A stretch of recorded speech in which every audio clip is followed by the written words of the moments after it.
If you don't know where your stop loss is and why before you buy a stock, you don't have a trade, right? That manage risk first. So what do we mean exactly by that? What is tight? Well, let's start with my max stop loss on any trade is going to be that 7 to 8%. However, personally on any one given trade that I'm planning out ahead of time, right? I always know my max out no matter what happens, but I'm trying to keep that, depending on the stock, within, if I can, 2 to 3%, but as much as 5%, right? Logical comes in next. If you've got a stock that blasted off and it's trading well above its 10-day moving average, and you look to the left and the personality of that stock, and just in general, you can expect a pullback from where it is. It makes no sense to put a 2 or 3 or even a 4% sell stop on a stock that can pull back to 10 or 12% from its current point and still be healthy, right? So the first question is, how far can this stock pull back and still be healthy? A little hard to manage risk on a day like this. You're stuck going, okay, it opened here, and then maybe trying to catch a U-turn. Instead, what I did is I let this day play out. I waited till the end of the day here, and we've got a super tight,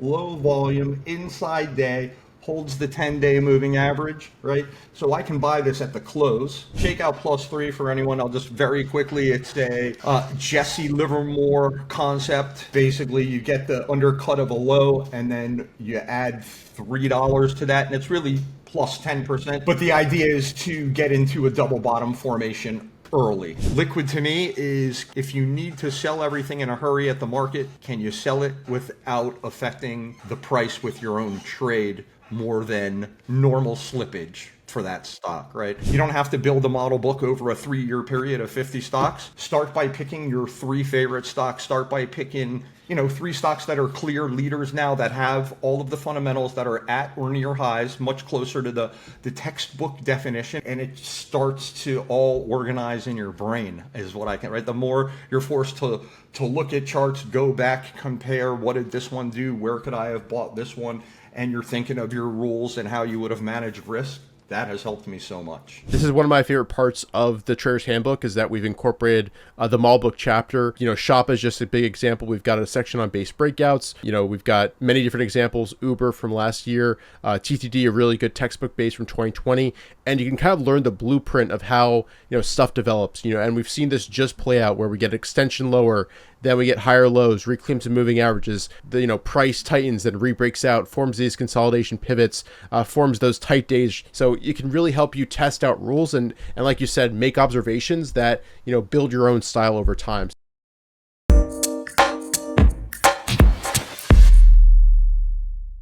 All right, welcome back to the TraderLion podcast. I'm your host, Richard Moglen. This is brought to you by the Trader's Handbook. You can pick up your copy of this excellent resource down below.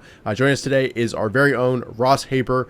You know him as a co-founder of TraderLion and DeepView, experienced trader with over 30 plus years in the market, former portfolio manager under William O'Neill. He also helped teach the CanSlim workshops with O'Neill, and he later started his own hedge fund and now educates over at TraderLion.com. Ross, first of all, thanks so much for being here. I know this was a stretch to get you. You're such a in-demand guest, and it's so hard to get in touch with you. But yeah, thanks for your time. This will be fun. Yep. Listen, Richard, always thank you for having me. Always have fun with you. Awesome. We're going to dive into a lot of really cool concepts today. First things first, a little bit on entry tactics and keeping a tight and logical stop loss. Then we're going to talk about building a model book and what a model book actually is.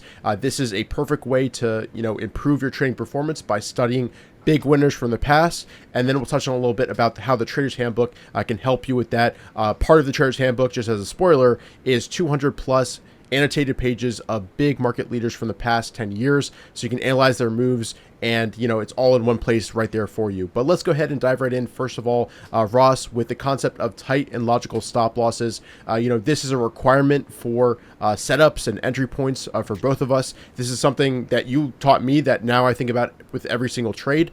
So first things first, what does kind of a tight and logical stop loss mean to you? What does both tight mean? What does logical mean? Break it down for us.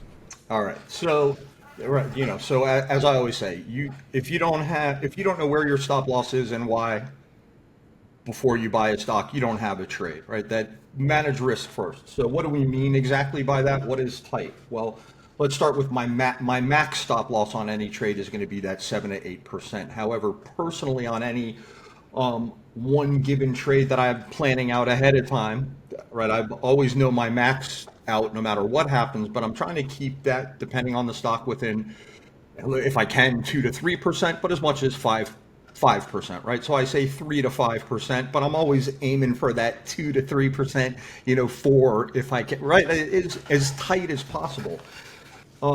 However, what is that logical comes in next, right? So if you've got a stock that blasted off and it's trading well above its 10-day moving average, and you look to the left and the personality of that stock, and just in general, you can expect a pullback from where it is. It makes no sense to put a 2 or 3 or even a 4% sell stop on a stock that can pull back 10 or 12% from its current point and still be healthy, right? So the first question is, how far can this stock pull back and still be healthy? That's kind of the question. Where is it broken? Where is the trade no good anymore, as Rye likes to say? And that's where your ultimate pre-planned line in the sand will be.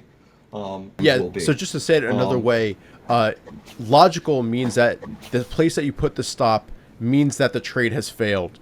And if you're not able to place a logical stop, it's too far from the moving average, it's too far from, a prior pivot. If that's where your stop should be to signal that the setup has failed, then you're entering too far from the proper buy point, right? There's not actually an entry point. There's not actually a spot where you can manage risk. So those two things coming together, tight meaning within a few percent, logical meaning at a key technical level, whether that's a moving average, a prior consolidation pivot, whatever the key level is, those two things combined create a logical and tight spot where you can manage risk. And that's what the whole goal is. I think, people have done tests on this, I believe. If you manage risk, you can almost enter at any point.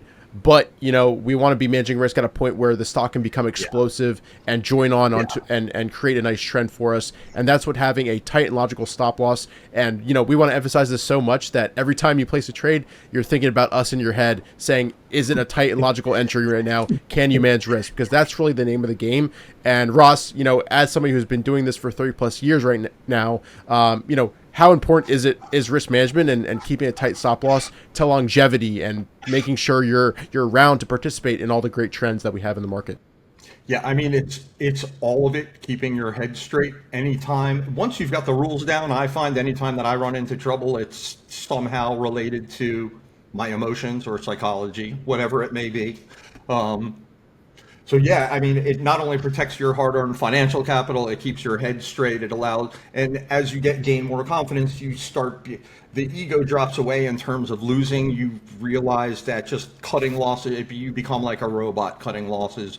The more you see how not losing money is a huge deal, which I don't think people understand. And I will say what Richard said. As long as you have a tight logical sell stop, you can put on just about any trade. However, you do want to have edge on the trade, right? You don't want to, just for fun, although it might work, hire a monkey throwing darts and just try to manage risk around random trades. Although you will keep yourself from losing a lot, but you won't necessarily have big gains in the end, right? So unless you're lucky. So you want to have edge, right? The more the better, the more probable. And that's why I want a hot deck. Qualitatively, quantitatively, and that's my right. That unless I have all my edges present, I don't have a trade, right? As long as I do, now I can go where, how much exposure am I willing to put on based on how much wind I have at my back, right? Is the deck hot? Is it warming up? Where are we in this? All of that stuff, and then from there I start to go, okay, backing into my trades, where am I in my account? How much do I want to be invested overall? How many stocks am I looking at? So am I starting off with ultimately, 3 to 5 stocks at 5%, looking to and depending on I try to let the market, push me into what's best. And it's always a push and pull. And as long as the risk reward's in my favor, I continue to play like at the blackjack table, as long as the count says the deck is hot. And when it's not, I just back away and sit in cash.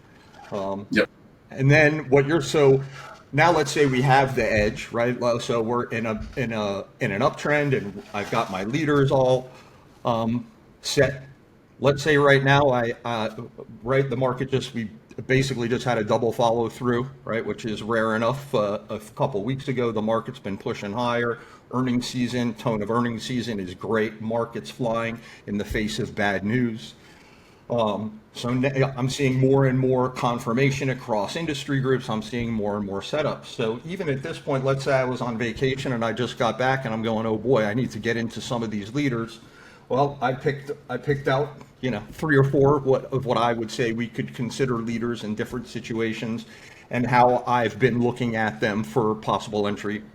For me to get long, to add. I'm sorry. Go ahead, Richard. Yeah, I'm just saying, let's bring up a chart here and absolutely. Here, we'll start with one that we all know well, Spotify.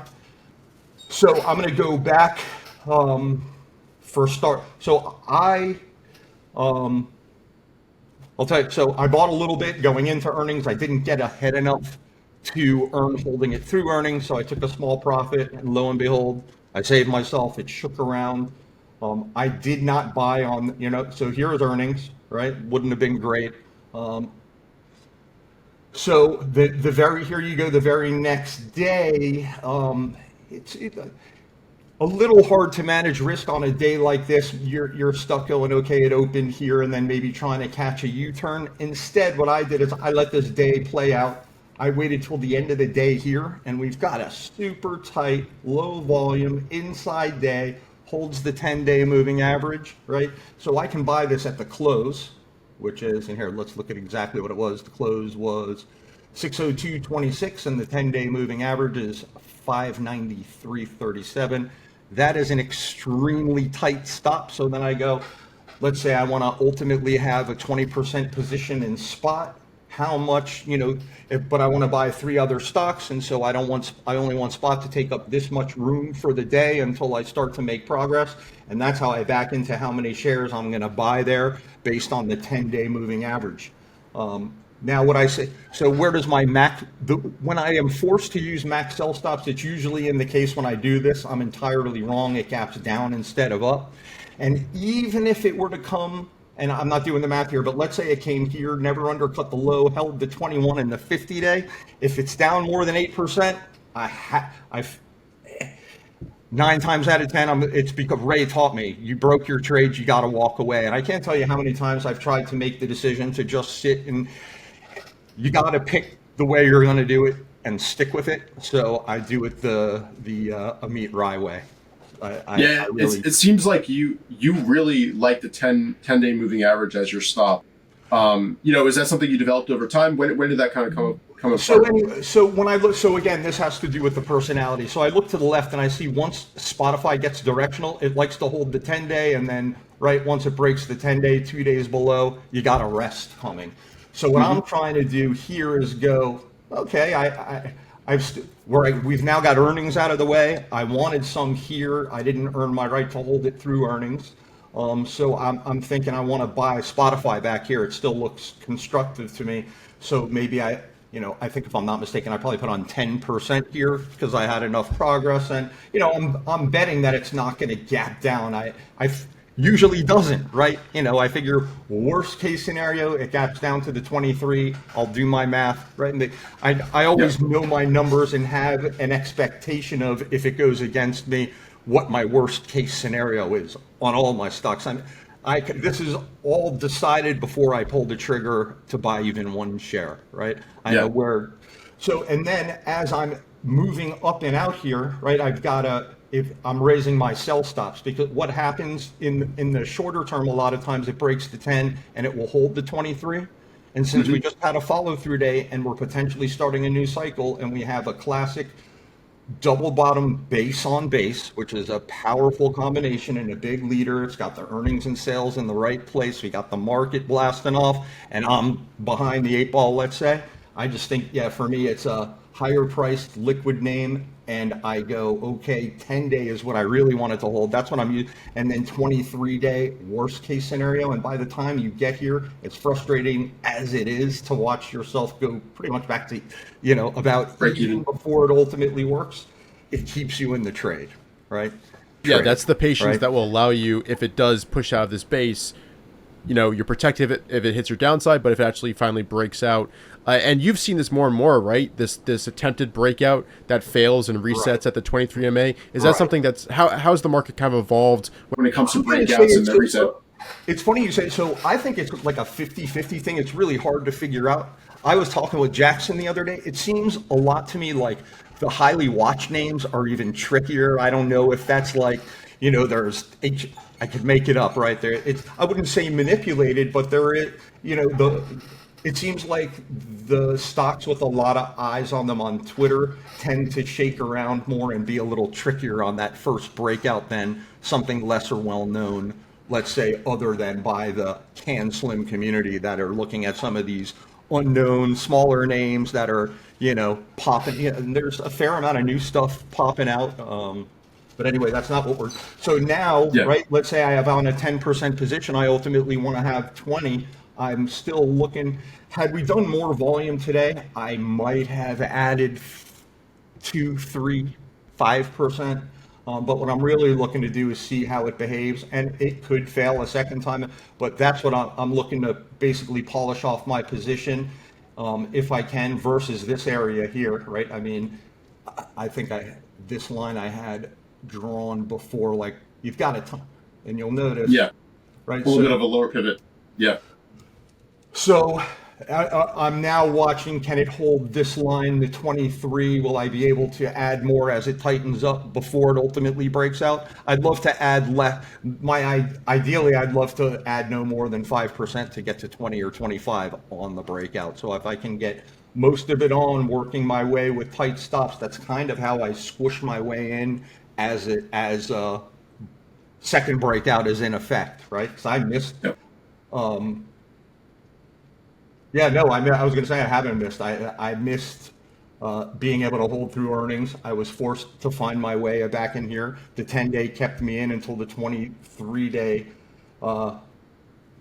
played out on a closing basis. You had the 23 exponential, the 21 simple, more or less right on top of each other, and you got the close right back near the highs of the day where you want to more or less hold. So and maybe talk to people, because I think a lot of people are curious. Do you put your stops on a closing basis, or as soon as it hits that level, it's chased out? So I'm always on a closing basis unless my 7 or 8% is hit, then I have no choice, right? Gotcha. So that's really it. As long as I don't go outside my max sell stop intraday, I'll leave it alone to the close and make a decision then. Especially in a powerful bull market, this tends to happen a lot. Weak at the open, strong at the close. So I try to give myself that benefit outside of going through a max sell stop. Perfect. So, and looking at this chart, I'd love for it to pull back into that pivot that you've got here, tighten up again, and then expand higher. But visually, where would this setup fail?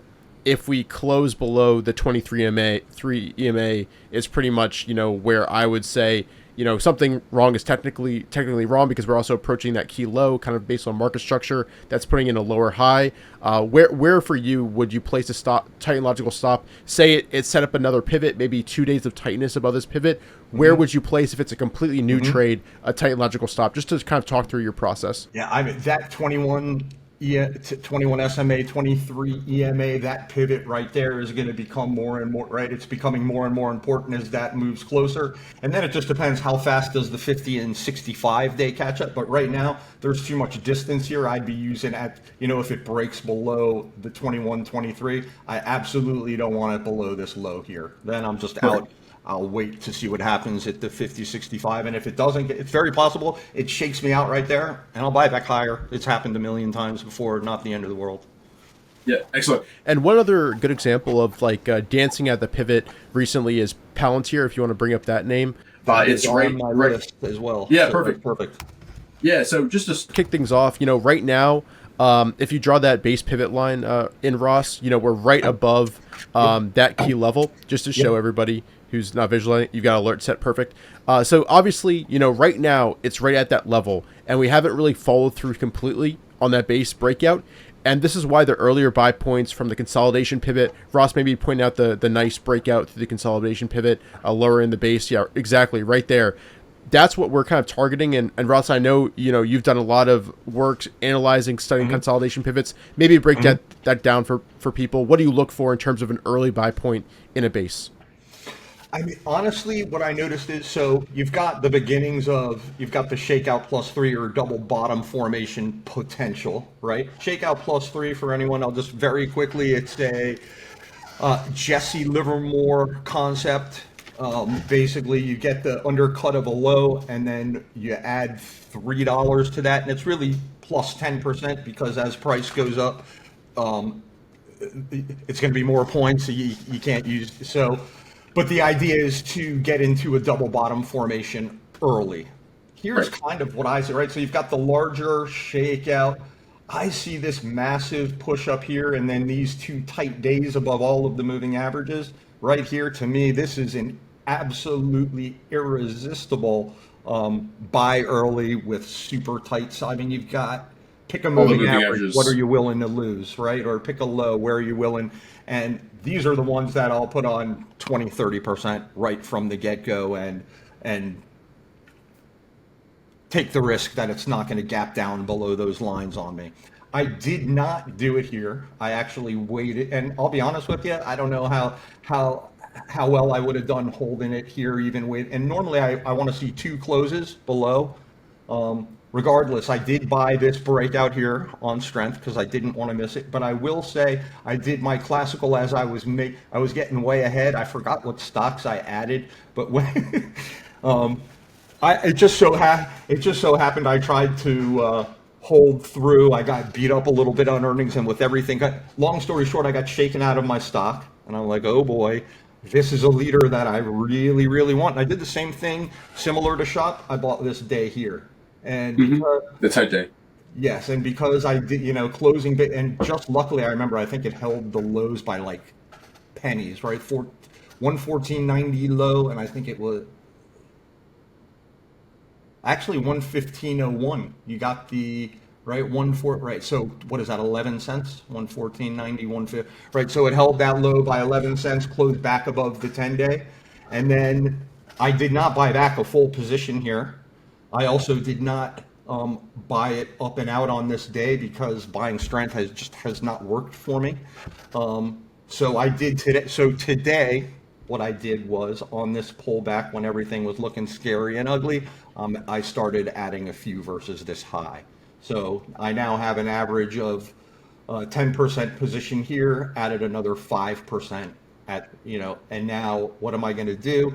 I really I will watch the 10-day, but only on that second part of my trade. I will not get rid of this unless we, were to break below there, hard down below the 21 and 23, right? That's my worst case scenario. But what I'm trying to do now is get this 5% on without breaking the 10-day. So you want to get to basically a 20% position in Palantir right now? Yeah, I mean, listen, if I could have 20% in Palantir, 20% in Spotify, this isn't on my list, but let's say 20% in Netflix or Hood, something like that. Yeah, so those, I'm honing in on those, powerhouses. The leaders. And then I just focus on those, and then whichever one the markets, the ones act well enough within the realms of the way I do things, those are the ones I wind up holding, really. Yeah, excellent. Do you want to let's bring up Netflix real quick, because I did actually want to ask you about the watch the leaders concept, and this was one of the first names to really break out of its base, act well, and that's a good tell for the overall health of the market and the trend, which was still very much in doubt when this was really gapping up on earnings and following through. So yeah, maybe talk a little bit about what you see in this chart. Actually, and then because this one trades tight, logical. You can see respects the 10-day. When it does, then it goes to 20. So here, yes, you could buy right off the 10-day. It's a little harder. Volume was left, but I think, you had to wait till the close to see volume picked up just a hair, but you could have bought through the high with a sell stop, the low of the day or the 10-day moving average. It's so liquid and high price that, the thing trades like water unless you got to get a big position on in a $500 million account. It should be doable, right? So yeah, this one acting well, Ross. What does that tell about the overall market? What does watch the leaders mean? Oh, so this was one of the first ones out. So Netflix is, even though it is one of your, dinner, discuss at the dinner table names. It just happens to be that that's still the case. Netflix has been a leader and is still a leader. And I've actually got a couple in my brain because I've been flipping through the Trader's Handbook model book charts, and I'm noticing, 2018, all the way to 24, many of the same, some names that have totally rolled over and died and been replaced by new ones in their industry, and others that have built new base after new base and have continued higher. So Netflix, like Richard said, might have even started acting strong before the follow through day, but was clearly the first stocks to make new highs. So that makes, as far as I'm concerned, this is one that you want to be in, right? So if you didn't have any on from prior today, there was absolutely nothing wrong with buying through the high, right, on the breakout that everyone says doesn't work anymore. Let's call it 1164, 10 days at 1144. I mean, that low of the day is even higher. Depending on your size, you can buy less and break your sell stops in half. Do half at the 10-day, half at the low of the day book. It just depends where. If you think, but it can still come all the way to here and be fine, I'm always setting up what I'm doing versus where I think it's broken. I don't want any more, no matter what. But perfect. Yeah, so that sums it. Up you wind up nicely. doing more volume, you push through, and I still think you have very manageable risk from that 1164 to even the day before the low. And what catches my eye here, like you said, Netflix trades so nicely. Look at that all the way on the left here after that earnings. Look how tight it traded all the way on the left, Ross, at the left of the screen. If you can point that out, right after that earnings gap. Look how tight it traded right after that earnings gap, and then it expanded higher. And now in this recent base, it has a very similar to Palantir 2 tight days right at the moving averages after that initial move up off the double bottom low. If you want to point those tight days right near all the moving averages. After the initial move up, lower, just a little bit lower at the 65 EMA. Those two tight days. Right there. Yeah. And like you said, that's a key sign. After that expansion up, you want to see tightness like that, and then it expands up again. And then, unfortunately, earnings happened right as it was setting up that consolidation pivot.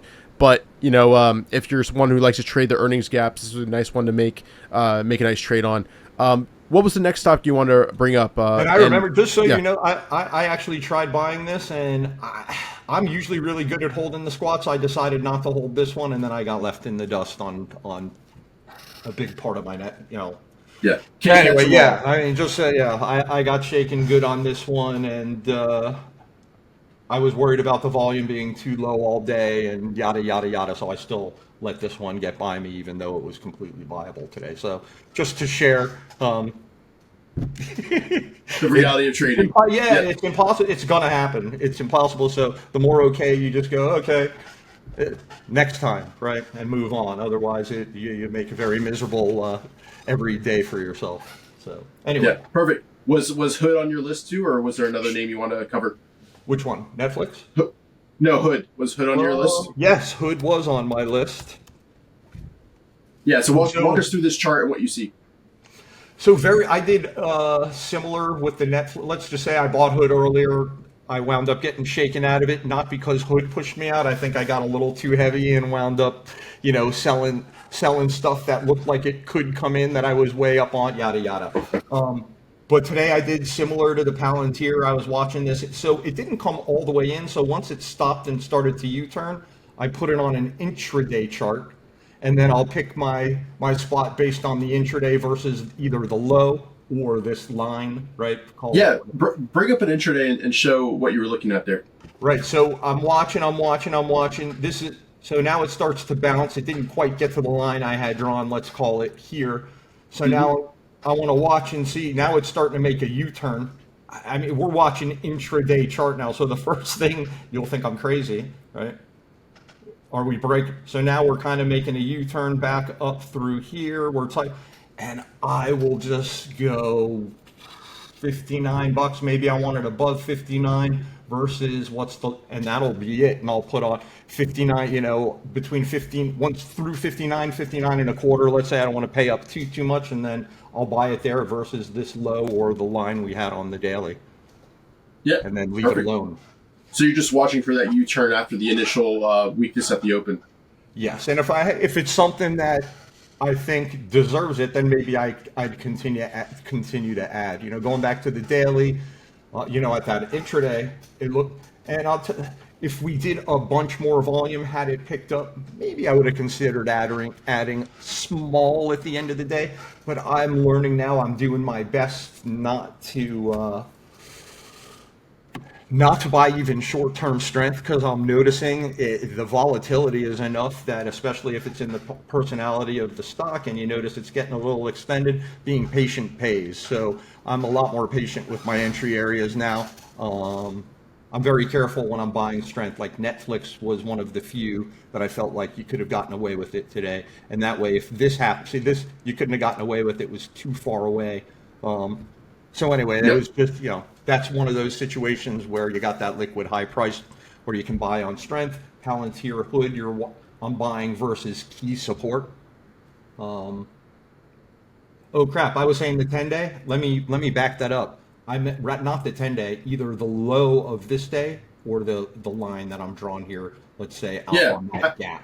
So I think I was saying the 10-day or the line. I meant the low of the day or the line, just to be clear. Yeah, perfect, Ross. And early on during a potential new uptrend, I noticed that this stock could, and PLTR as well, form their base above the 200-day moving average as the market was well below it. That's a tell that I look for in terms of identifying a potential leader. What other things do you look for to say, hey, really focus on this name? It could be one that really outperforms when the overall market resumes an uptrend. You mean, I'm really looking for the Netflixes and everything else that was the strongest when the market followed through. What groups were they? What kind of confirmation did we see? So I'm paying attention. And then how long do they stay strong? How far do they go towards their prior high? And then how are they acting on those consolidation points along the way as they breathe? So the most powerful ones that are liquid, whatever you want to, however you... Liquid to me is, if you need to sell everything in a hurry at the market, can you sell it without affecting the price with your own trade more than normal slippage for that stock, right? And there are cases where if your position's too big and a stock's not that liquid and the market's going down and you need to get out in a hurry, it can be a problem. So that's all I mean. So as long as you're within the realm of being able to manage risk at a bad spot in the market, that's really it. I'm looking for and then as those are going right, while the first leaders that come out are the ones I'm the most focused on, I'm watching rotation, because eventually these stocks will get extended, need a breather. What stocks are taking place? How are they acting? So I'm watching for that rotation into the next groups. What's in there? The confirmation? Then I'm going to look at an entire group.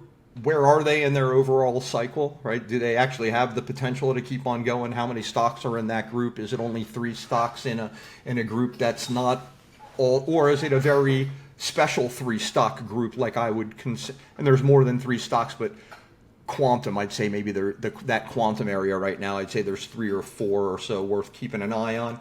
But even though that's not a huge group, I still find that as important based on the market we're in and the fundamental potential behind quantum and AI right now.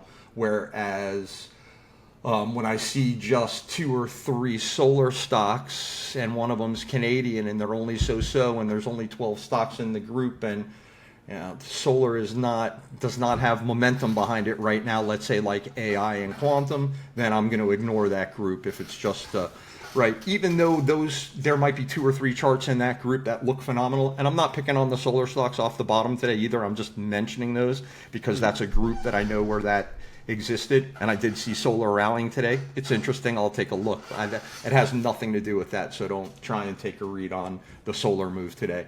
But so yeah, and that's it. So I'm gonna try and normally, and I'll mention Oliver. He's good at it too. When the market gets going, my guess is if I were to look at Oliver's list, Jackson's list, your list, right? Like we're gonna have 80% overlap, and then it's just a matter of on your style, right, or more. what's going to work with your brain. So where there's sometimes where, and I'll agree 100% with Oliver, but I just can't hold a stock that he's good at holding, right? So depending on, I can think of what, anyway, I won't get into individual names, but so I typically have a good idea, right? So in the software group, I'm seeing what kind of has caught my eye, like Roblox and Rubric and stuff. Roblox is nothing new, but a Rubric right now. Here, let's take a quick look. Yeah, this one just broke out of the base. Right, and it's new, right? Yep. So look at that double bottom, shook out below the 200-day, found it undercut this, call that a flag, right? So that's a big puke out, or what they say, like they vomit out the retail investors. Everyone gets shaken out below the 200. It rallies back and never looks back again. And you've had some clear So to me, and you have right, Crowd working too. You've got ZS working too. You've got the whole cyber exactly. group. And then you go to the group. There, let me get rid of my alerts. I don't know why I have those up there. And then you're exactly correct. When's the last time we talked about Zscaler looking good? I don't remember, but look at it. Yep. So this is what, right? So this still has more to go because it's a much older stock. But when you're looking at it here versus right on a relative basis, this stock is super strong. And still one of the top 10 relative strength in the group of the liquid real names. And just so you know, and I've learned this the other day, we can look at this group, right? Systems, by clicking over here. We can see all the stocks in the group. I sort by, and if you sort by 3-month relative strength, you will not necessarily have this list because we do have some very minor liquidity and price restrictions so that we don't wind up, with, let's say, 4 or 5 penny stocks in our top 10. So I just wanted to point that out. It's a good way to dive deeper into a theme that is perking up 100%. Awesome. Ross, were there any other key names that you want to touch on? CrowdStrike might actually be a good name to bring up and talk through. Sure, let's look at it. I haven't even looked at, but yeah, while we're on the group, CrowdStrike, whoops, I'm sorry, I'm trying to close the screen. CrowdStrike is... Yeah, and now it's just forming a handle, right? It's had the initial move higher and, is forming a very natural handle, pulling back into the 23 EMA and 21 day simple. And nice action off the lows today, and could firm up nicely over the next few days and set up another pivot point before it breaks out. But this is another one, and this again, you start to notice things if you make a relative strength list every day. RBRK, CrowdStrike, ZS, all shaping up together, all starting to curl up, finding support at all the moving averages. You start to see again, Ross, I know you set 1 million alerts a day to track rotation, but that's kind of what you're looking for is all the group. All software names in general just shaping up together, gapping up, holding, following through, and that kind of tells you which areas of the market to focus on, and just keep a close eye on, right? Absolutely, right. So you're looking for that initial strength. It's got to be a higher quality liquid name. You want to see confirmation in that group, and now what personality does it have, right? So now I'm honing in on which one is the most liquid, the most powerful, has the best earnings, right? All of those can slim things. And then personality is a big thing for me. There are certain stocks I'll look at the chart and just go, forget it. I'll get shaken out. I know I will, right? And then the ones that I'm looking for are the ones that tighten up and trade directionally above and give you very clear warning signs when they're getting tired, at least in the short term. I used to give my stocks a lot more leeway to the 50-day. Ever since I started working with Rye, my 21 and 23 are my new lines in the sand, and that again I find to be very helpful. I'll always rather watch now my stock go to the 50-day, see how it handles it, and then figure out what I'm going to do after, even if I have to pay up once I have my mind wrapped around, the risk reward at that point. So yeah, perfect. And I think a key thing I want to, emphasize to people watching today is, what Ross is talking about is stuff that he's developed over, his entire trading career. And a key way that you can help develop the sense and know what to look for in terms of, a base shaping up, which stocks to focus on, the characteristics of a leader earlier on is, kind of the next topic of today, which is building a model book. And a model book is basically, a study of the top market leaders and opportunities.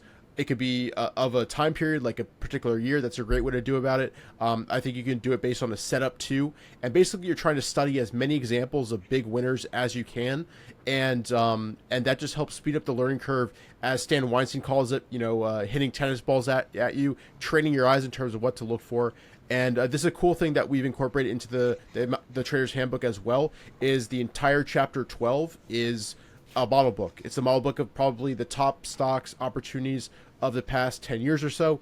And I'll actually go ahead and share my screen, Ross, and show a sneak preview of it for everybody watching here. Yeah, so here's shop. This is one of, we've got a base breakout section of the model book. We also have an entire base breakout model book that's also included with the book in the educational resource. That's free when you go ahead and submit your receipt. But Ross, just taking it from a high level, maybe talk through for yourself, why a model book is important, why you think leaders should build, traders should build them, and maybe your process that you went through with when you were at O'Neill and building that first model book and how much that taught you. Yeah, so the first one that I was given to do with Mike Webster for Bill, in that the period was it was after the big bull run, right? The market topped in March, and so Bill decided to have Mike, Charles, and I do the next model book for that 98 through 2000 period. And while we were I learned so much. I mean, the great part about it was that Bill had final say on all the stocks that went in, so we made the lists. So, I mean, that process in and of itself, seeing what I thought or what we all thought were model book stocks and what Bill would pick out of them and why, right? So that gave me that contrast there. Just it taught me a lot. Bill is and you can't blame. He really wants all of the wind at his back. Like, he's going to be much pickier on quality than I am. I would just say that. And so we're watching, looking at the stocks. We're going through bar by bar, and you start to go. You just make observations, just human nature. Well, I know Bill says there's a ton of resistance, right? The questions start, but I could have bought it here, and I mean, you got a similar looking, I'll make, whatever it is, a cup and handle shape, it's just lower. And you make that observation, but I'm listening to, there was a while where I wouldn't even think, about breaking those rules. And then with experience, you go, I'm going to test this here, I'm going to test that there. And I mean, ultimately, I wound up learning, reading Stan Weinstein's book and, seeing that one man's trash is another man's treasure, and that you can absolutely buy off the bottom of stocks going So I've kind of building model books helped me and understand how to incorporate that into my process, and then ultimately, make a hybrid out of it. I, call it Stan Slim. I think somebody was joking with me the other day, and it really is, because I'm buying stuff now that Bill would be like, Russ, that's 70, 80% off the highs. What are you doing? It's not a leader. You should be buying these over here that are, and he's right. He's not wrong. But I saw enough observations, and I guess it's human nature to want to buy the stocks that aren't as close to highs, that you can get an early start on, and it works, right? So and so that's what kind of gave way to some major observations that I ultimately wound up testing in real time in the market that worked for me. That, and then it just gives you a feel for, you start to learn you're forced to look at so many charts, and the way they go, you see the different personalities, and you start to understand and figure out which stocks because you have your rules in mind, and you're watching what I have been shaken out of this one. You get all of that. You get so much of a mental exercise, right? It's one of those things where I kick and scream because I don't want to make spreadsheets and look day by day. It's a lot of work. It's tedious, but it is I couldn't thank Bill O'Neill more for not forcing me, asking me, of course, but to do the model books and to do the workshops. And nobody, I'm much better speaking in person now. You can ask Richard, even talking to nobody on camera. I used to completely shake.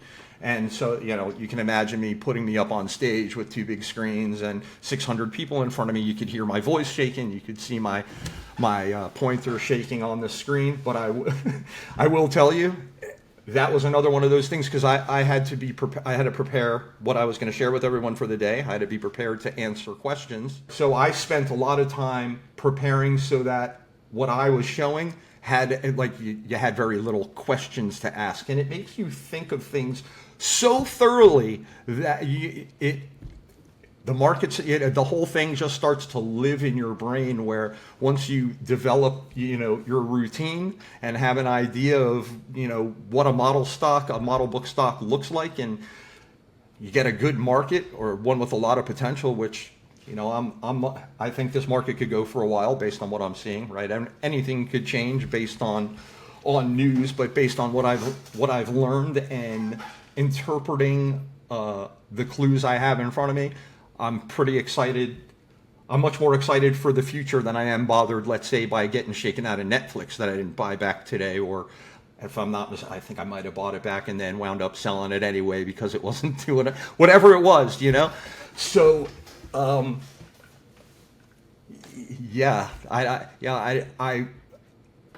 this is what I would say. You don't have to build a model book over a 3-year period of 50 stocks. Start by picking your 3 favorite stocks. Start by picking, 3 stocks that are clear leaders now, that have all of the fundamentals, that are at or near highs, much closer to the textbook definition. And then you can start throwing in other ones that you go, hey, this would have worked had I, and it starts to all organize in your brain, is what I can, right? The more you're forced to look at charts, go back, compare, what did this one do? Where could I have bought this one? And you're thinking of your rules and how you would have managed risk. That has helped me so much. Yeah, excellent, Ross. I think there's so much value in going through and studying the biggest winners.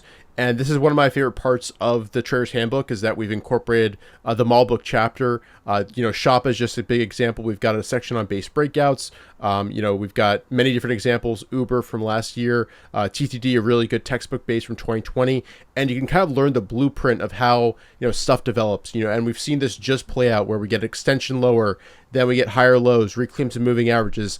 The price tightens, then re-breaks out, forms these consolidation pivots, forms those tight days, right here, probably where you'd like to build, add some stock here, if you can manage risk against the 21 day or against this low. So it can really help you test out rules and like you said, make observations that, build your own style over time. So that's what's so cool about the handbook and the model book. We cover, almost 100 stocks, 200 plus annotated charts.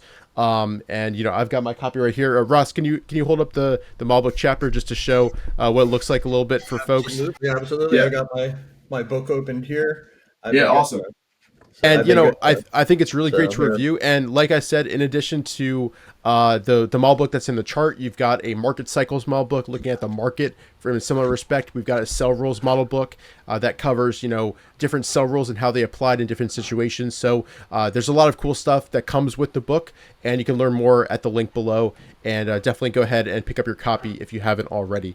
But with that, Ross, any last words that you want to leave everybody with today? Any words of encouragement, or thoughts about the current market and the current situation, and how they might want to stay focused and catch those leaders?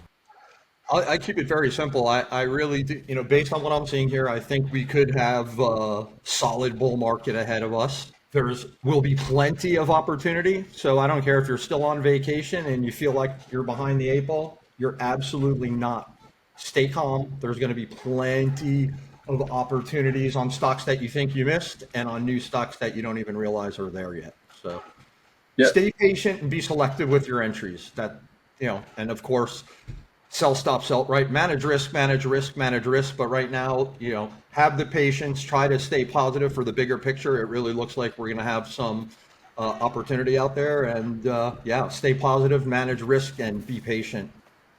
patient. Yeah, that's excellent. And looking at this chart of TTD, it's actually kind of a good example because CrowdStrike and Palantir, they're almost kind of here in the space where they're up against the pivot, maybe they're a little bit high, and there's going to be a handle that forms or another opportunity that sets up, and then this went on and I think almost doubled or more in the next few months from this base breakout. So even if you miss this early buy point, this early buy point, this early buy point, there's going to be spots where you can manage risk with tight and logical stops and get in. So perfect. I think this is a great place to end it. Ross, thanks again for your time. To everybody watching, I hope you guys enjoyed this. Definitely go ahead and pick up your copy of the handbook if you haven't already. The link is down below in the description, and we'll see you guys in future videos. Take care.